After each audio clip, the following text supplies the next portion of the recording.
Okay, well, it's a great pleasure to have Dr. Tamar Ashkenazi to talk to us tonight.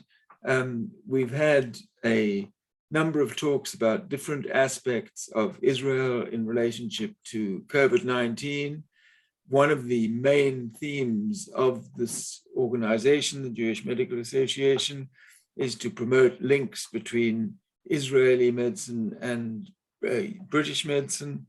And that theme extends, of course, way beyond COVID-19 into all sorts of different kinds of fields. And one of the most interesting fields is the issue of transplantation. Transplantation in Israel has evolved in parallel with the evolution of transplantation patterns in the UK.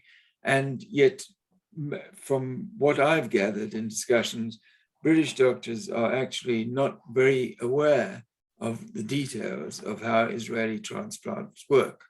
We're very pleased that we've got with us Dr. Tamar Ashkenazi.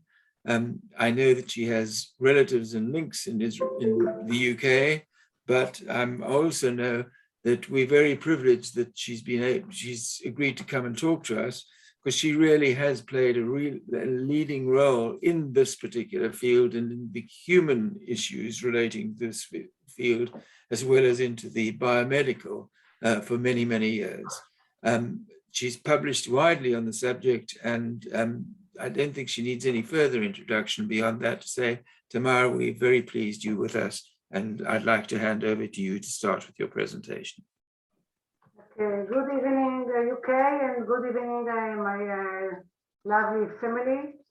Very happy to be here, and thank you, David, for inviting me. I will start with some basic information about our system in Israel. Yeah, we have less than 10 million inhabitants, and the most important, our national health insurance is for all citizens, and the patients are not required to pay any cost for include, especially in the transplant issues, and the hospitals fully reimbursement from the national health insurance. Our budget is 8% of each DRG. Do you call it DRG also, David? Yeah? Yes. Okay. 8% for the DRG that the health insurance company pay to the hospital go to us, and this the base for our budget. Organ donation in Israel started in 50s, and Israel Transplant Organization established in 94.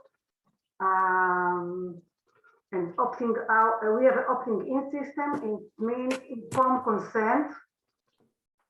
We appeal or we approach each family for organ donation.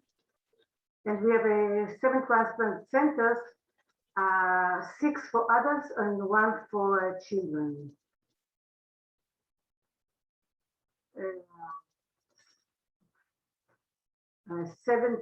about 74 Jews and Muslims 18%, and all the rest. The Jewish population, according to the religiosity, this slide is important for our I think strategy in Israel, because it's we have a lot of implications of our activities because of these numbers. Of course, we have a 44 secular, but it means that more than a half are religious, and even the ultra-Orthodox is only 8%. When we are dealing with deaths, even the traditional became like ultra-Orthodox, so it's very complicated, and we will talk about this later. So our missions, I think, in every organization is very similar: organ allocation, quality assurance, optimal donor utilization, and all of increased willingness to donate. And about our system now. So in Israel, we have donor coordinator in each hospital. They belong to the hospital, but we are paid for them, for the salary. I myself interview and should them, the hospital are not interfere in my considers to which one to choose to work with us. It's, I think, something that's unique to Israel. That intensive care doctor dedicated to organ donation. We asked when we started 23 years ago with this system of donor coordinators, we felt that we don't have enough, I think, authority in the intensive care units or in the other departments to give instruction or something for treatment. So we nominated intensive care doctors to take care of the organ preservation, to take care of the donors. It helps us also to keep the patients in the ICU and the intensive care unit instead of the regular floor.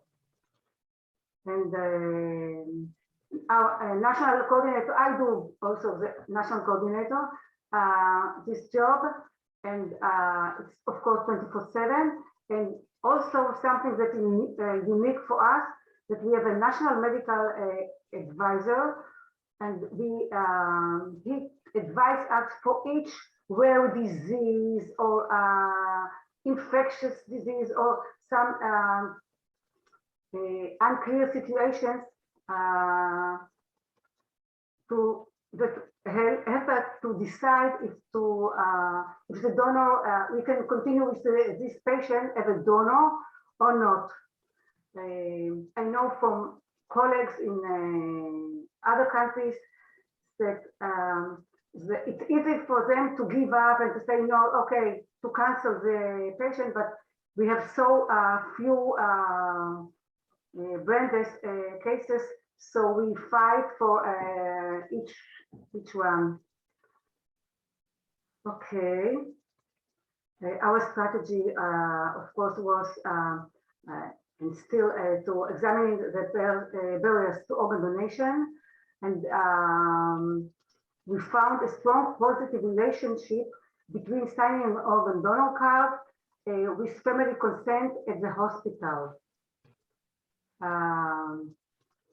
The donor coordinator can go on into her computer at the hospital and to look if the patient or his family members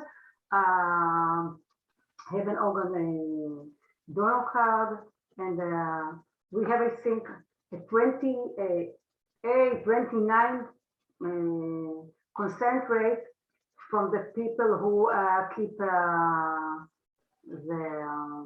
the patient, I mean the donors who keep or kept donor card. So we work a lot to increase the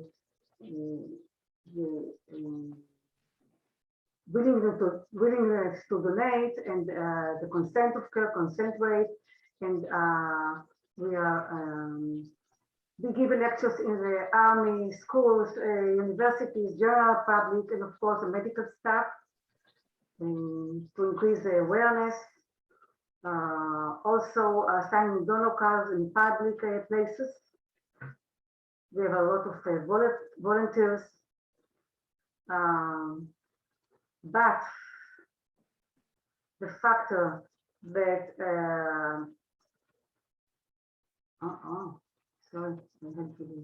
the factors that the religious is the main barrier to organ donation. It was in 1999, and it's very similar to this time, maybe not 35%, but still the bigger barrier. In that survey, we also checked and asked about messages that can encouraging organ donation, and it was this message: religious law and declaration of religious doctor, religious leader. We found that part that some of the religious Jews, it is enough to know or to read that the religion allows, but another part must hear it, the position from his rabbi. And we prefer, of course, the first group, because the second one, it depends of the rabbi, how much he is involved and know about this, and pro organ donation. Brain death, it's of course part of the religion barrier. And since 1986, the chief rabbinate accepting brain death as a valid determination of death.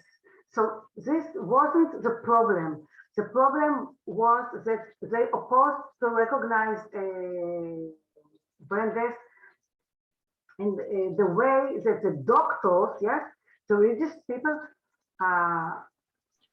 were against the doctors because they didn't reliable on them and how they make the decision of brain death. And that's why I think the brain death law, we call it brain respiratory death law, that published in 2008. It was a cooperation between representative of physicians and the chief rabbinate. The most important in the new law that formal training and the accreditation for brain death committees.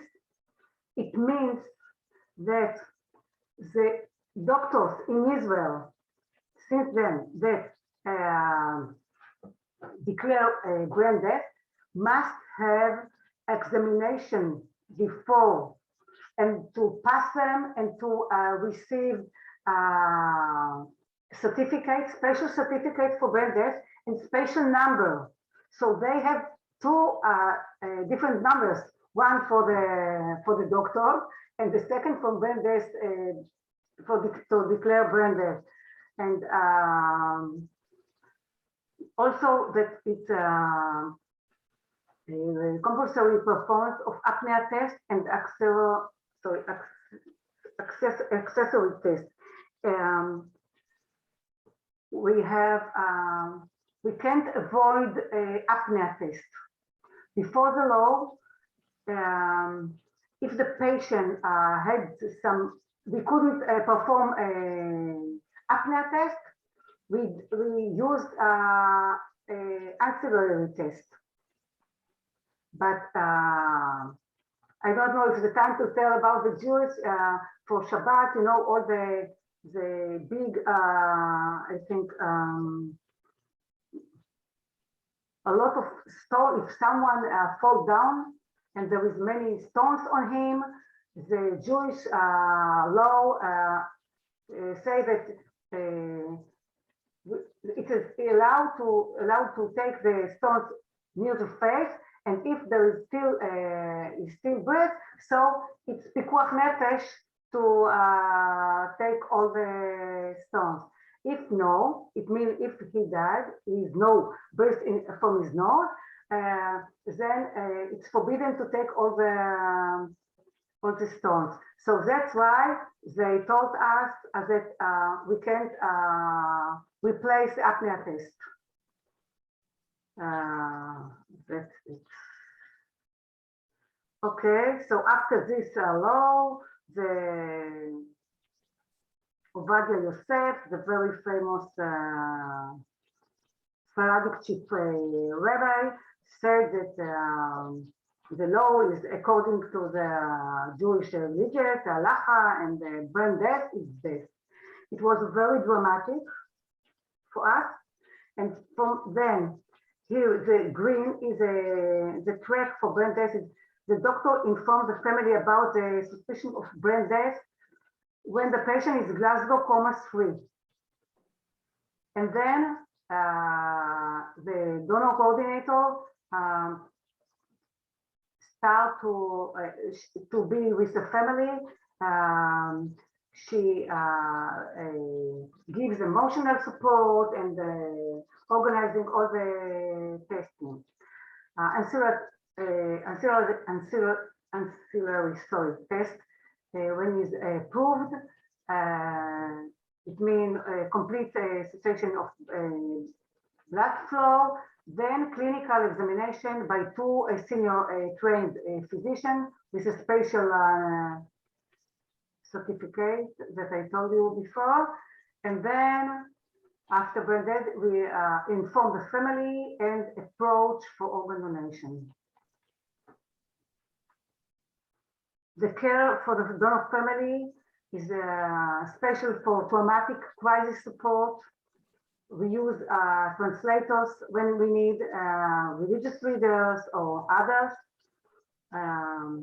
We are organize ongoing training for donor coordinators.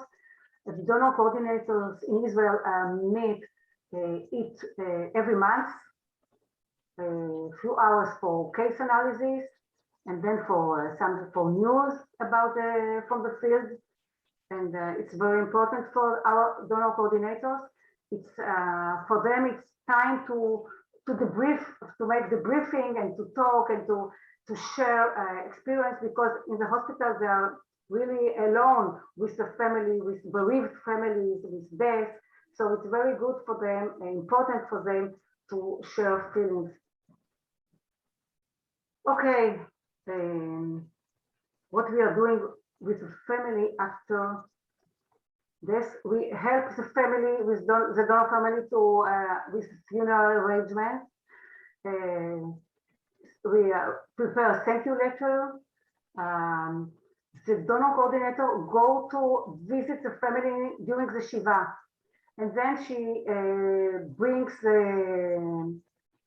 thank you letter. After after 4 weeks, we send the letter. We send a letter to the families, and then it's written there. We inform them about the memorial website. They can write things, and we put it in the web with our web. Why it's important? Because it's I think national website. It's something more, I think, in a high level maybe. And we ask them to attend our support groups. We have 3, one in the north, in the center, and in the south of Israel, Be'er Sheva, Haifa, and Tel Aviv. It is, of course, for free. It is ongoing. I mean, it's not only for 5 meetings or 12. I lead this support groups. My PhD is in adjusting to loss, and I have family members that attend our meetings, I think 20 years. And why 20 years? Because after a couple of years, nobody in your area, friends, family wants to hear more about your child or another member that you lost. Also, appreciation in the President's house. And you see the symbol. This flower. It's a flower that on our donor card, but in another colors. So this is our flowers, and in this tag we put, it means save a life, organ donation, and that's important for the families. They want, it's important for them if something happened or someone stole this flower, they call us to send them a new one. It's very important to us that other people will know that their relatives donated the organ. Okay, so why donor families donate? So over 2/3 donate to save lives, and the others is fulfilling a wish and the right thing to do. Okay, this is our national waiting list. The numbers are correct to the January 1st each year. So we have performed more and more transplantation each year, and we never see the list ended or decrease. We have a priority extra point for the people who sign an organ donor card. For the list for deceased donor, only 2 points, but for living donors, it's much more. So this is our graph, but last year, I think in all over the world, we had last transplantation because of the corona. So this is the numbers. I don't know how many in this group are interested in lung or liver, so I'll do it quickly. You see, we have only between 70 to 23, I think, hearts in a year, very few. DCD, we have only control DCD. All the other option is not legal in Israel, it's illegal. And the uncontrolled, we have maybe less than 10 a year. I know that in UK you have you use a controlled DCD. That's right, David. I think I'm almost sure that you. Yeah, because it's not allowed. We are not allowed to disconnect patients. It's against the halacha. The question is being asked that some people may not follow what DCD is. What is this? What does it stand for? Okay. So would you like to explain? Can you explain what the term is? Okay, DCD. It's death without brain death. I mean, it's when the heart stops. And we in Israel we use this in such cases when someone arrived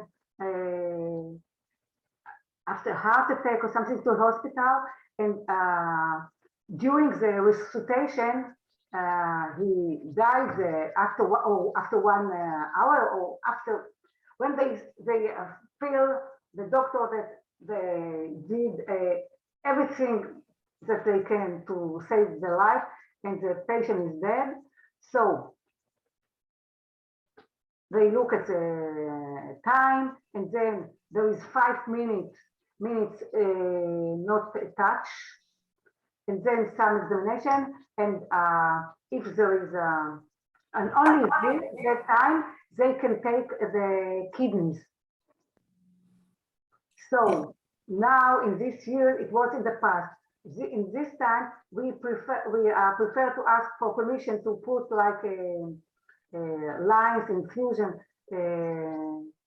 to keep with a cold solution to keep the kidneys, and then they organize all the tests and all the anamnestic issue if the donor is suitable, and then they go to the OR to take the kidneys.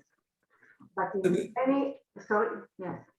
I was just going to say that So this is basically where you've attempted resuscitation for an hour, and resuscitation or getting the heart restarted has not worked, and then you can therefore want to retrieve the kidneys as soon as possible. Is that summarizes the clinical situation of uncontrolled DCT?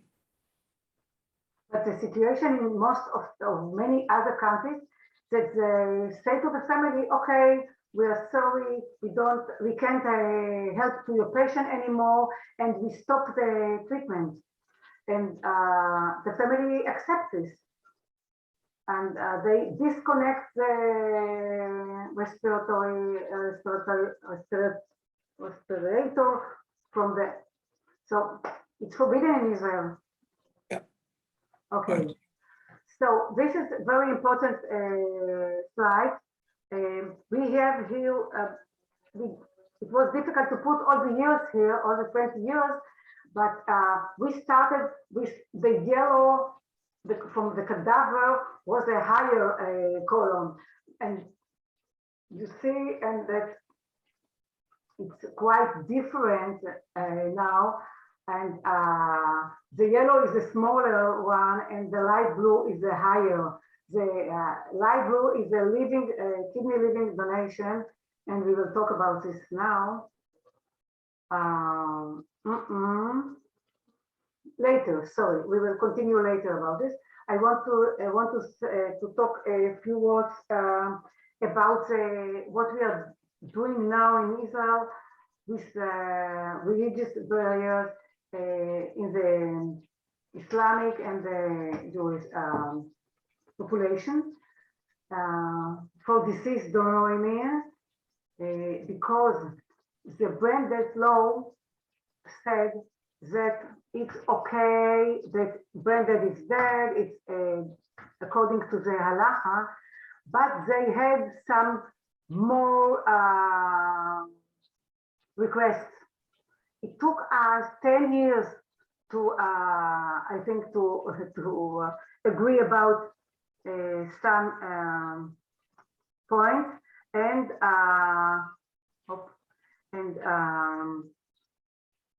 we had a lot of seminars for the religious people, and after training, they received accreditation certificate to support families in the presence of a chief rabbi. It's a new one. It is a present rabbi, Lau, the Rav Lau. This one, this one, the Rav Lau. Here is the people from the Ministry of Health, and it was something very, very nice at that time. And then we established a rabbi call center. It's a call center. There is an appropriate rabbi, a consultant according to the family stream. It is available 6 days a week. The rabbi who answered to the phone calls there, I think, okay, the practical, I mean the rabbi that he sent or he referred to them, they are the rabbi here that they have a certificate, that they had a course about organ donation, about transplantation, about all the halacha issues. And on a practical level, the donor coordinator, the nurses in the hospital, the donor coordinators that we talked at the beginning about them, they initiate contact with the religious center when she identifies a traditional or religious family and offers guidance of religious leaders who has been trained in the field.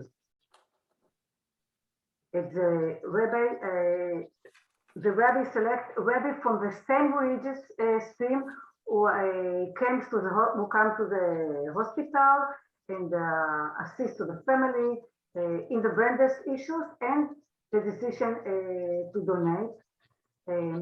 When the family said that they don't want, we asked them about their rabbi, and we know about we already know who is the rabbi. I mean, how of the level of the religious and everything. And sometimes we ask from the rabbi from the center to call to them rabbi. So we do everything we can. And the Islamic center, it's a little bit strange. The doctor always talks to the family first, and only then, if families who need to the family or for the family who needs religious support, he coordinates a consultation with the mufti.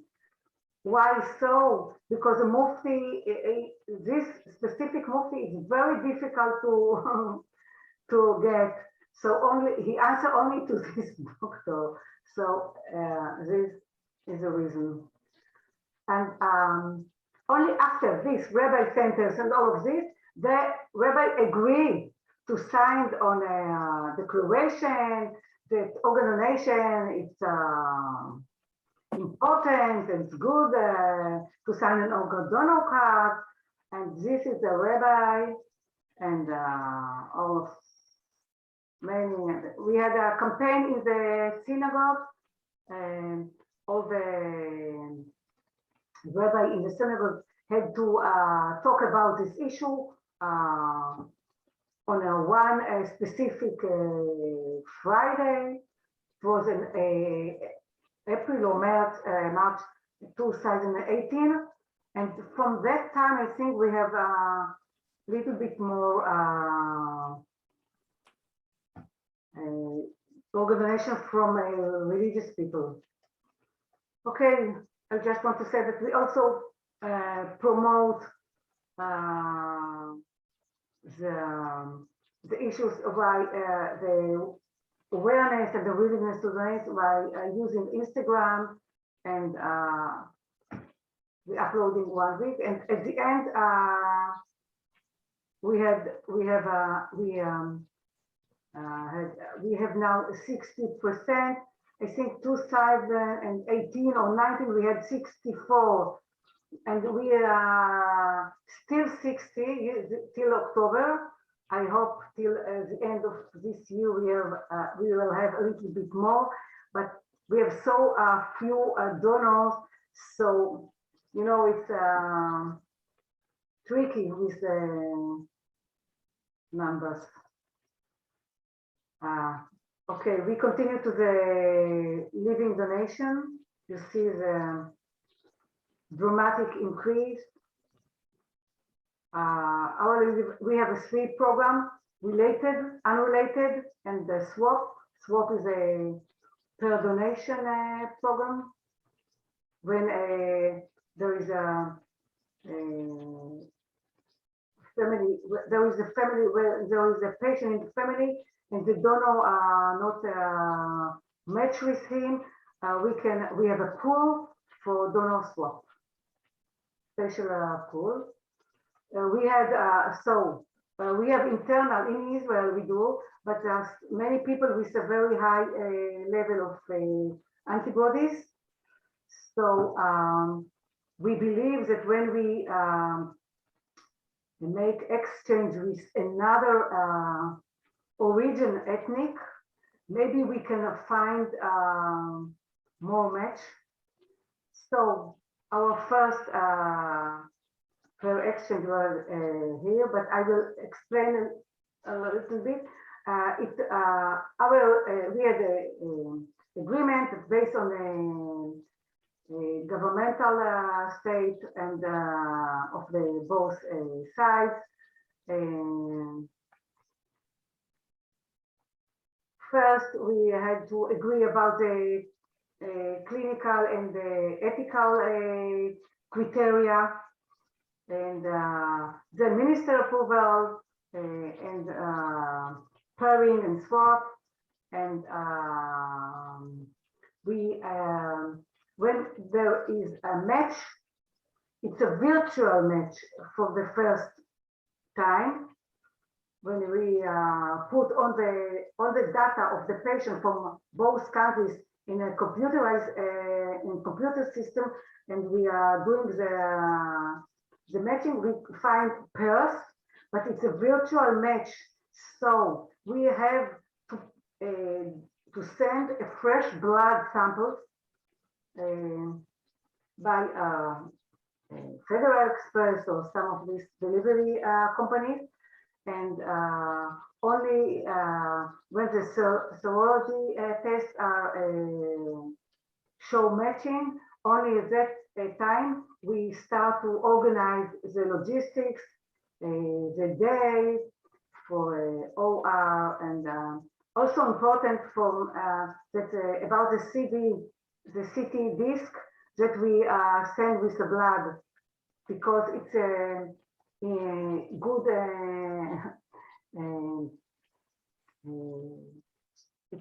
good it's very good for the doctor who will receive the kidney to see the blood vessels in this time, in this situation before the operation. So this was the first, sorry for my cat. This was the first swab. It is very nice. In Israel, you see the yellow. It's the colors is from the hospital. So the yellow is a Das hospital. The blue is Bellinson, and also the green is also Bellinson, and all the pairs. It's woman to her husband, a woman husband, and daughter to a mother. And it's a secret, and they are not allowed to say even to the patient themselves in the Czech Republic who they received from, and there is no personal information, but in Israel they know everything. Okay, so the body is involved in the project. Our transplant center, because we present a couple programs, hospitals, but in the Czech Republic, only one hospital perform a living donation. So we did all this logistics. At the agreement, we signed that we will deliver the kidneys by the preservation machine in a commercial flight. But I was afraid, and I'm afraid now for the delay with regular flights, and I don't know. We prefer private jet. So at the first time we pay for that by ourselves. Israel, I mean, pay for this. And now they share with us.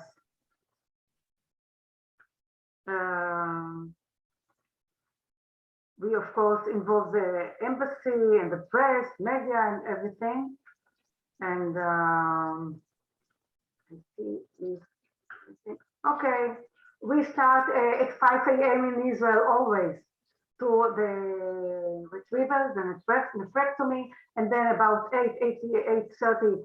About 8, the icebox with the kidney arrived to the Ben Gurion, to the airport, and then we make the passport control and everything. I think 8:30, 8:45, we fly. The flight to Czech Republic is 3 hours and 40 minutes. When we land there, we have we need 40 minutes. Maybe I can do it much quicker, but we need the time for the airplane to fill for the gas. So for us, maybe 20 or 30 minutes is enough to change the kidneys, to go with the passport control and everything. And then 3 hours and 40 minutes go back to Israel. So I don't know if we have time to all this, but here is the first. It's there ECAM, it's the Czech Republic kidney, and here we change the kidneys in the airport in Prague, and I brought them a very nice box with chocolate, Israeli chocolate, and from that time we changed also.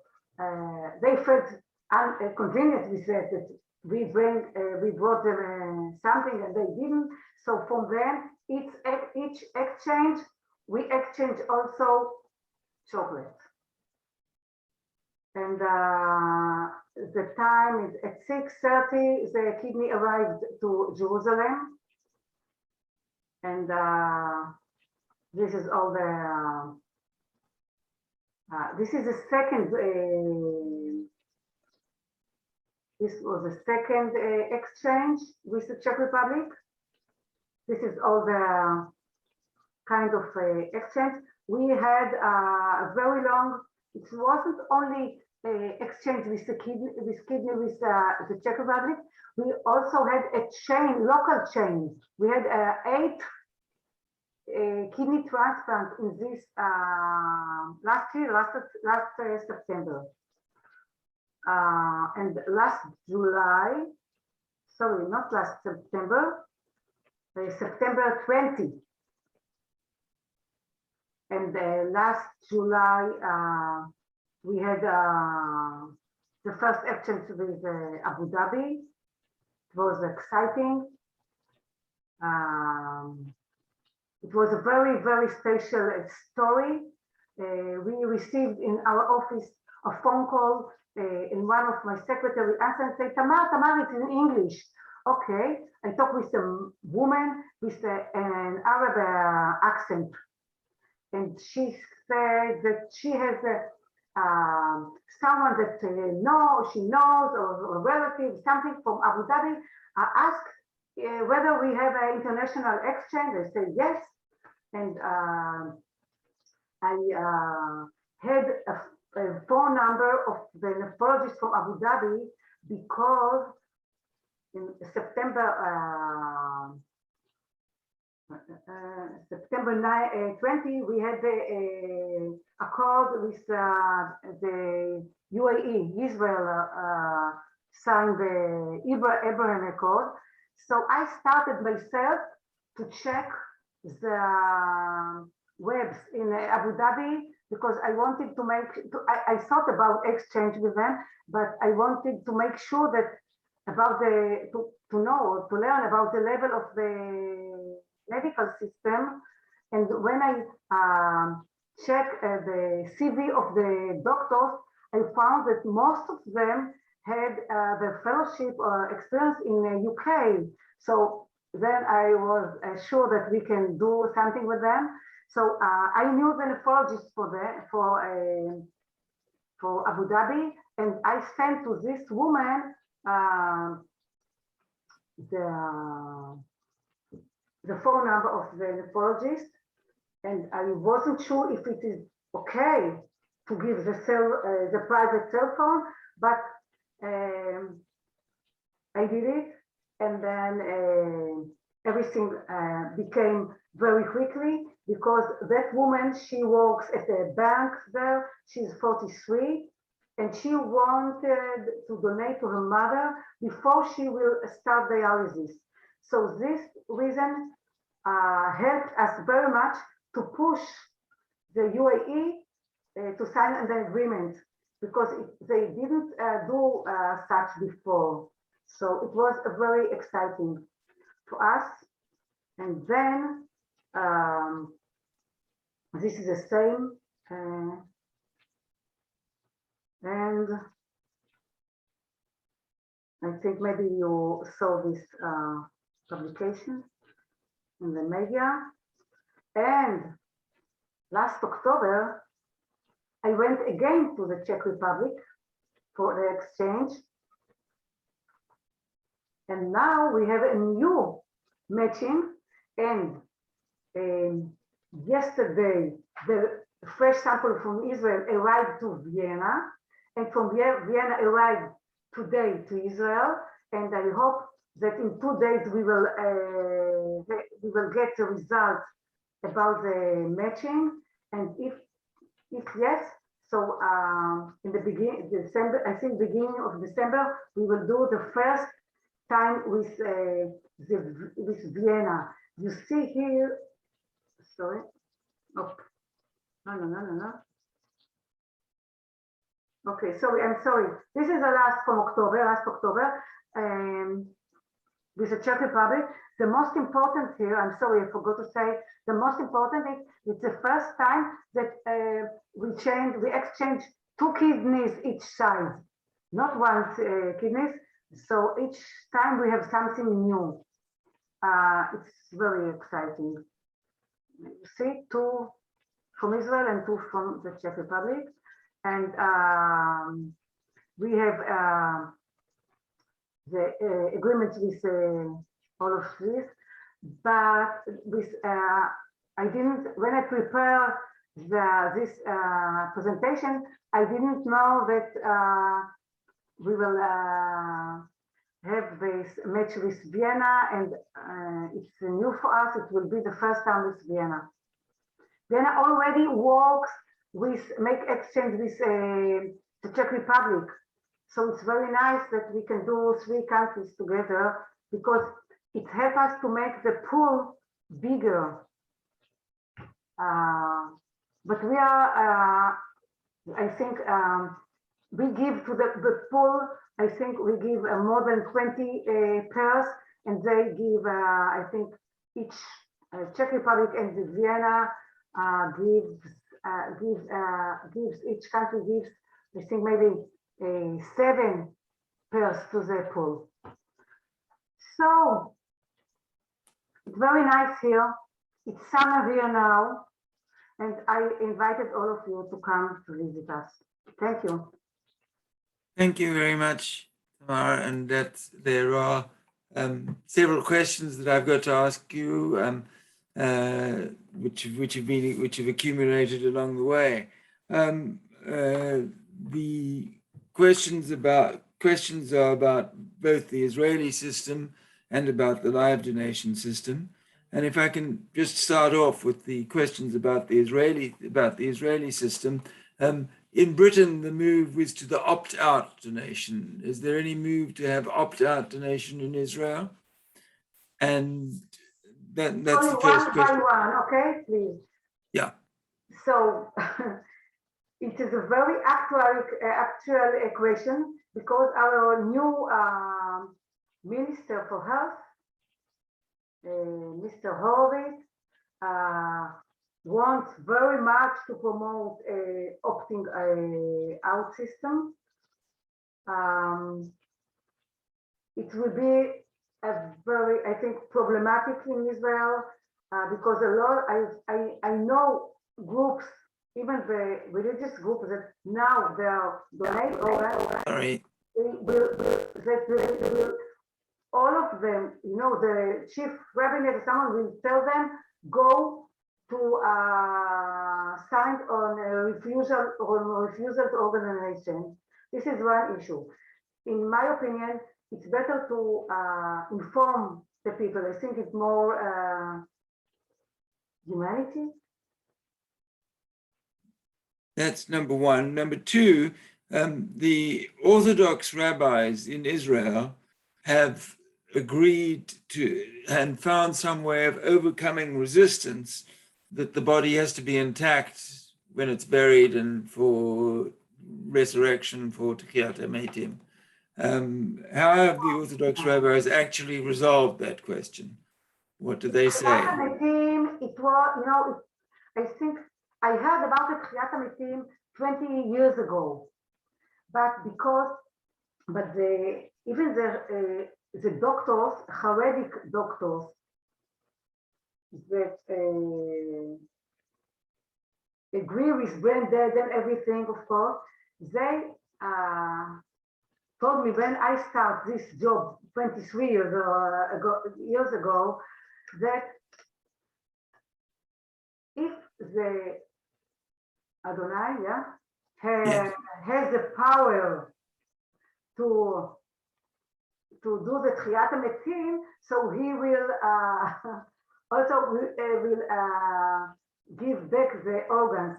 But another explanation, it's more maybe belong to us, to Israel, to our lives, that when the soldier are killed for Eretz HaKodesh, and sometimes we are not sure that we could collect all the pieces of the body, and because they are like a kedoshim, yeah. So the God will make the Tchiyat HaMetim for them first. So if he can do this, he can do this also. This is the explanation, that because we don't hear it anymore. So it's not a common It's comment not by common, potential no. donors. No, and we have an article about this in our web. I think it's also translate. It's also in our English part. Right, right. So can I mean, the one answer given by one of the senior dayanim in the UK was that that there is Talmudic evidence that when you exhume bodies, you only have bones, so therefore the soft tissues must not be needed. That was the explanation by some of the dayanim in the UK. Has that been used in Israel? By the secular, not the religious. Yeah, we know it's only bones. Yeah. Okay. Just also on the religious point, there's you gave the figures of increased consent went up from 40% to 60% roughly. What proportion of that was amongst the religious? Was it an increase amongst the secular rather than amongst the religious? Do you have any information about that issue?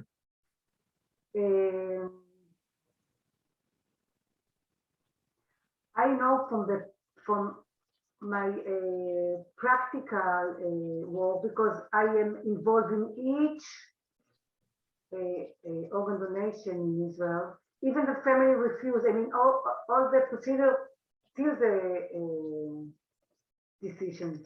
And I think we have more religious people.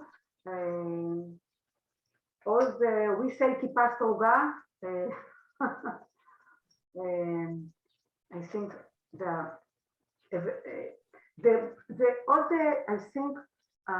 groups, the religious groups of streams that belong to the rabbis that I show in the previous slide, I think in that group of population, we have more than 60%. Right. Yeah. Right. And the Russian people donate in a very high percent. Right. Now, the one question raised was about post-operative care for international cases. Now, presumably the live donation is live donation. You am I right that you're moving the organs? The patients remain in their country of origin.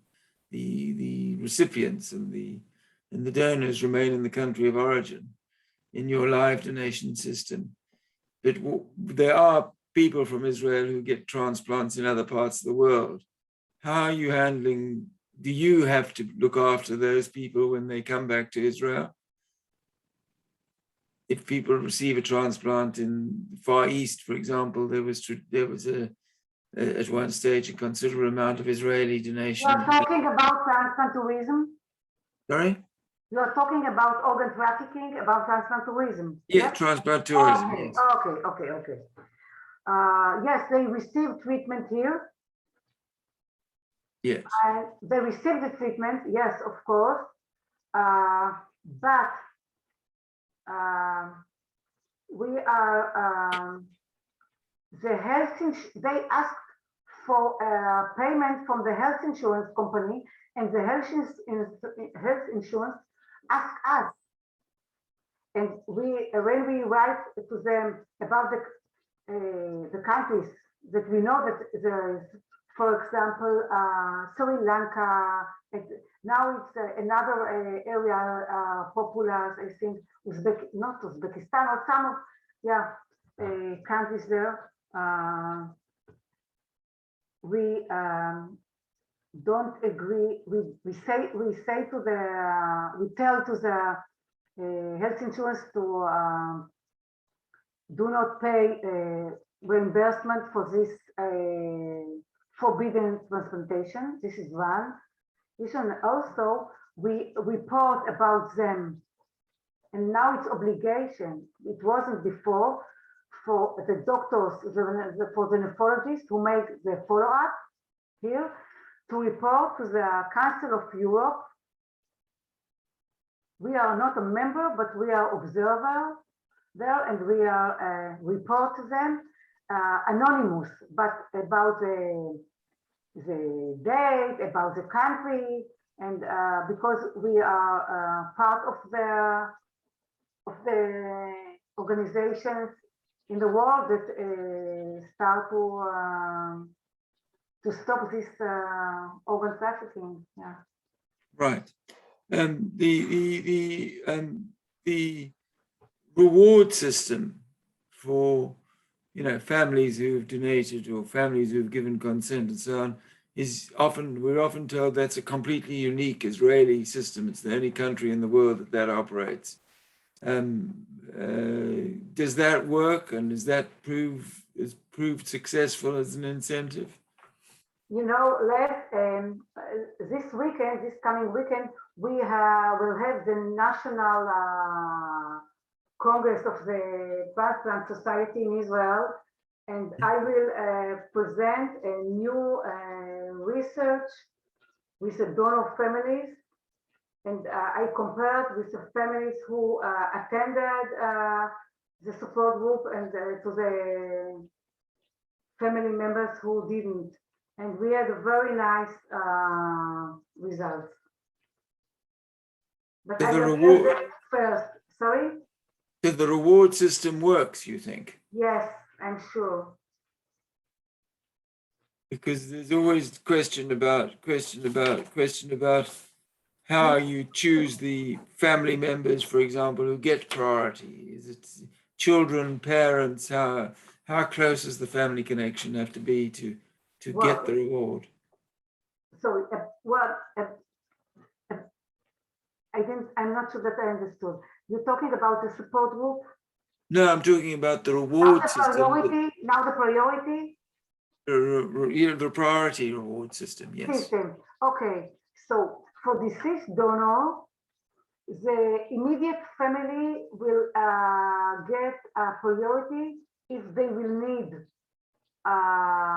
if they need transplant. It's a very rare, so I think it's very important to the donor families to know about this, and to the public. I think I don't think that the family will donate organs because of the priority.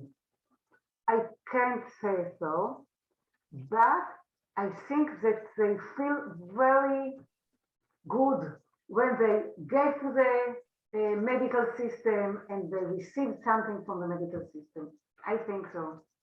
Right. Okay. It's an indirect benefit, and presumably the Israeli system is connected to the live donation system is connected to selected countries, but it's one-to-one partnerships with countries as opposed to wider. There isn't a network like there is in the European collection system, where Eurotransplant provides organs for different countries. You're just doing a one-to-one with certain selected countries. That's the way you're doing the live donation swaps. Is that correct? Yes, it's too complicated with Eurotransplant. I tried many years ago to ask them to join us. And I think even maybe 9 years ago, we signed agreement with the Netherlands.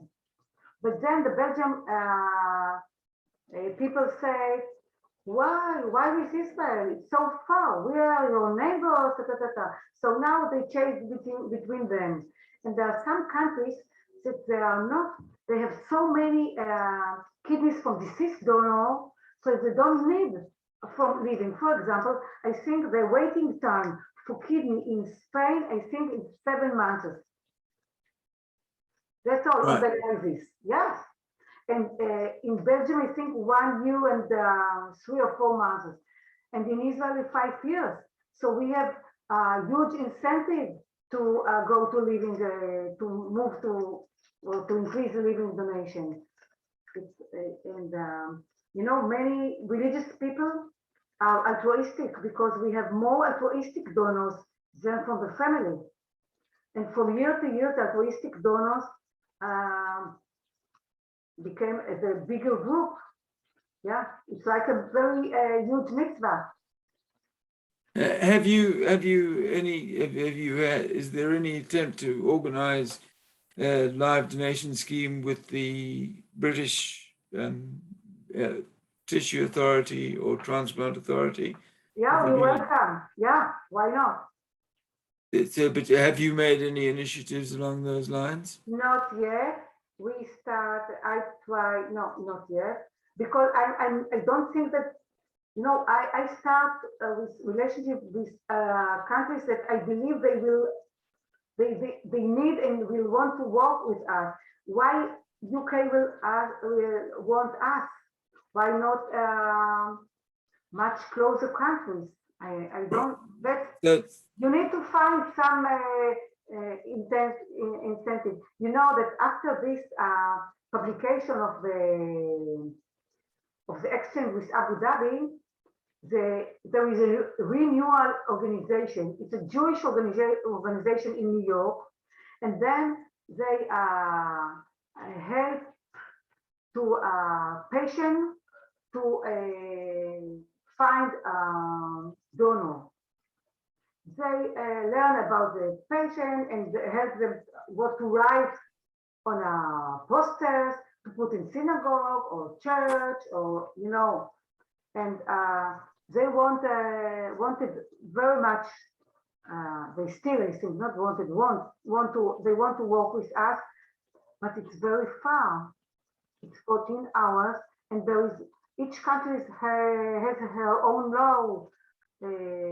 For example, from United States, they can't send,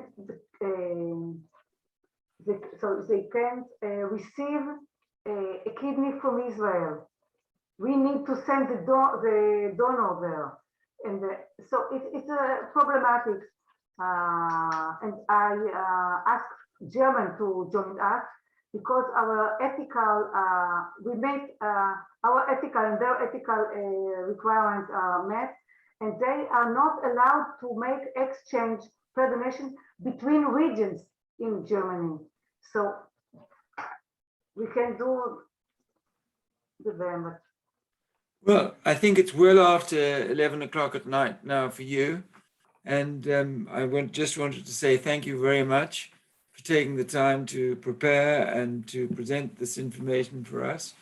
I think we've all got a better feel for what the situation in Israel is now and how it compares in similarities and differences between that and the UK. And it's really, I do hope that this will promote exchange of ideas and exchange of information between the two countries for the future. So thank you very much. Thank you. Thank you, good night. Bye-bye.